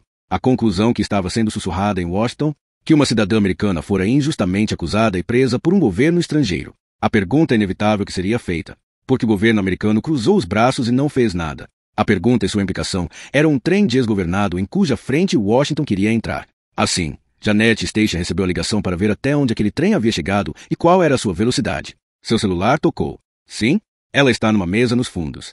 A mulher com ela é Leslie Marty, produtora do documentário. Entendi. Janete desembarcou do Denali Preto, estacionado do outro lado da rua, atravessou a rua 42 Oeste e entrou no café. Ao reconhecer Sidney Ryan, caminhou direto para a mesa. Senhorita Ryan? Sim. Sidney a fitou. Janete Station, procuradora da Corte Federal do Distrito Sul de Nova York. Você tem 1 minuto? Sidney olhou para Leslie e depois de volta para Janete. Acho que sim, claro. Posso? Janete indicou uma cadeira vazia junto à mesa. À vontade. Janete se acomodou ao lado de Leslie, em frente a Sidney. Desculpe por atrapalhar seu café da manhã. Esta é Leslie Marty. Sidney a apresentou. Sim, uma das produtoras. Certo? É isso mesmo, Leslie respondeu. Há algum problema? É o que eu vim descobrir. Uma garçonete se aproximou. Deseja alguma coisa? Café, por favor. E Janete voltou a atenção para Sidney. Seu documentário é a última moda. Você parece preocupada. Preocupada é uma boa palavra, Janete afirmou. E está preocupada com o quê? Leslie quis saber. Lembro-me do caso de Grace Sebald da época em que esteve no noticiário. Naquela ocasião, pareceu bem definido. Eu me atualizei desde que seu documentário se tornou tão popular, senhorita Ryan. Algumas pessoas em Washington estão preocupadas com a situação.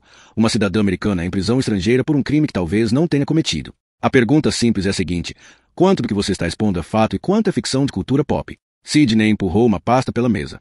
Leslie e eu estávamos acabando de revisar tudo. Nessa pasta está toda a nossa investigação até este momento. Janete abriu a pasta e folheou o conteúdo. Entendo o ceticismo. Sidney ajeitou o cabelo. Com a popularidade atual dos documentários de crimes reais, pode haver uma tendência subjacente ao sensacionalismo. Porém, creio que você verá que nossas descobertas revelam um padrão de conclusões surpreendentes a respeito de como o caso de Grace Sebald foi investigado originalmente pelo governo de Santa Lúcia, e também uma nova prova que descobrimos que inválida uma das conclusões principais em que o caso se baseia: a arma aventada no julgamento como tendo sido usada para matar Julian Christ. De acordo com especialistas forenses aqui dos Estados Unidos, não poderia ter provocado lesões encontradas na vítima. O episódio da próxima sexta-feira refutará outra prova que foi encontrada em Santa Lúcia, incluindo o exame mais rigoroso do sangue da vítima no aposento de Grace e a suposta limpeza. É tudo incorreto, mal cuidado, mal interpretado, possivelmente fraudulento. Sidney apontou para as páginas que Janete estava lendo e prosseguiu. Esses são os fatos. O episódio de sexta-feira também envolverá latos. Nada de ficção. Nada da cultura pop. Porém, A especulação desempenha um papel, e vem da ideia de que o turismo representa a principal fonte de receita de Santa Lúcia. E para preservar esse ganho econômico, os investigadores responsáveis pelo caso sucumbiram à pressão do governo da ilha para encontrar rapidamente alguém para culpar e mostrar a futuros turistas que Santa Lúcia continuava sendo uma ilha caribenha majestosa e pacífica, conhecida pelo pôr do sol e pelas praias, e não por assassinatos e confusões. Janet Station folheou os documentos. Após um instante de silêncio, ela disse: "Você pode adiar a divulgação disto, só até termos a chance de analisar mais a fundo."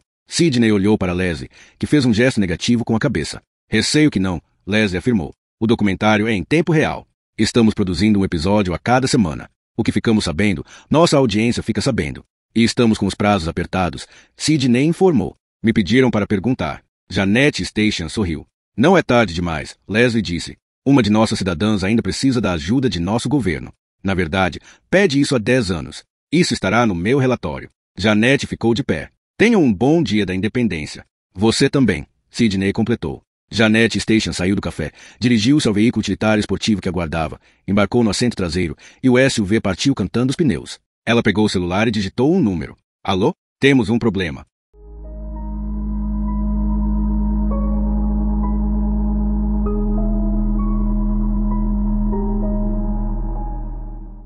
Capítulo 30. Quarta-feira, 28 de junho de 2017. "Eis o objetivo", Jason disse.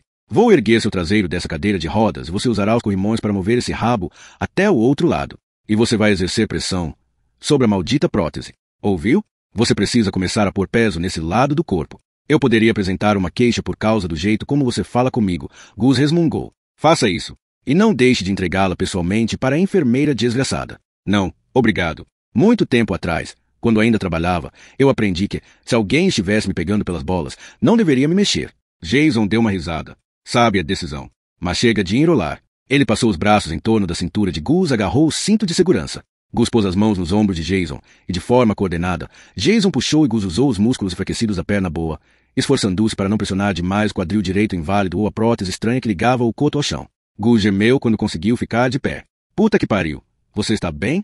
Gus deixou escapar outro gemido entre os dentes cerrados. "Parece estranho, mas bom para ficar de pé, certo?" "Sim." Gus ofegava. "Mas também dói pra cacete." "Agarre os corrimões", Jason pediu. Gus obedeceu, agarrando as duas barras paralelas que se estendiam à frente e terminavam depois de 3 metros. Os corrimões permitiam que ele transferisse o máximo do peso corporal para os braços e para os ombros enquanto tentava andar pela primeira vez desde a amputação da perna. O resto do peso seria suportado pela perna boa.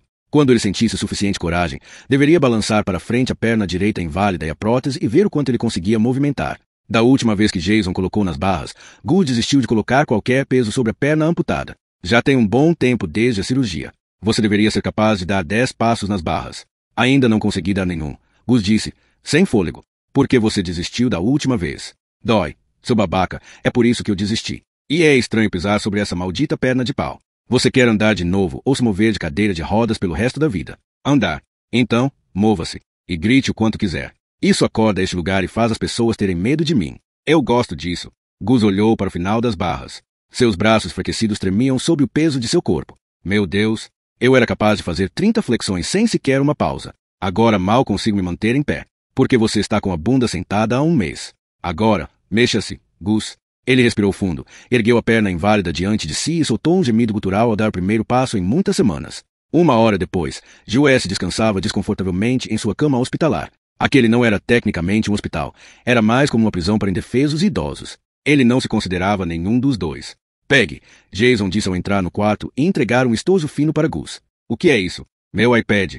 Gus abriu o estojo e apertou o botão para exibir a página inicial. "O que devo fazer com isso?" "Veja a garota de Sugar Beach. Baixei todos os 4 episódios. Você pode fazer uma maratona. É um fim de semana prolongado, ou seja, não estarei aqui para torturá-lo. Então, isso vai mantê-lo ocupado." Jason tocou na tela algumas vezes até a chamada aparecer. Um close do rosto de Grace Sebald, com a pele pálida e o cabelo com listas grisalhas, e o slogan "Você só conhece o outro lado da história." Basta tocar na tela e o episódio será reproduzido. Toque de novo para pausá-lo. Vá até o menu para encontrar o próximo episódio. Entendeu? Gus agradeceu. "Obrigado. Eu te devo alguma coisa. Continue trabalhando como trabalhou hoje. É o suficiente para mim."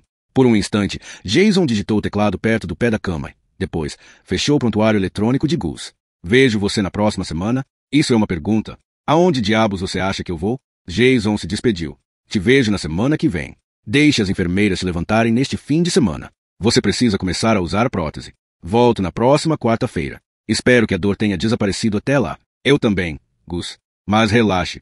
Nós vamos encontrá-la novamente. Tenha um bom dia da independência. Gus apontou para a janela. Dá para ver bem os fogos de artifício daqui? Duvido. Jason esboçou um sorriso torto. Bem, há sempre o próximo ano. Talvez eu esteja fora da cama e fazendo coisas até lá. Você vai estar fora da cama e fazendo coisas na próxima semana. 2 meses estará dançando. Quando Jason saiu, Gus tocou na tela. Uma música misteriosa começou a tocar como abertura do documentário. Eu sou Sidney Ryan, e este é a garota de Sugar Beach.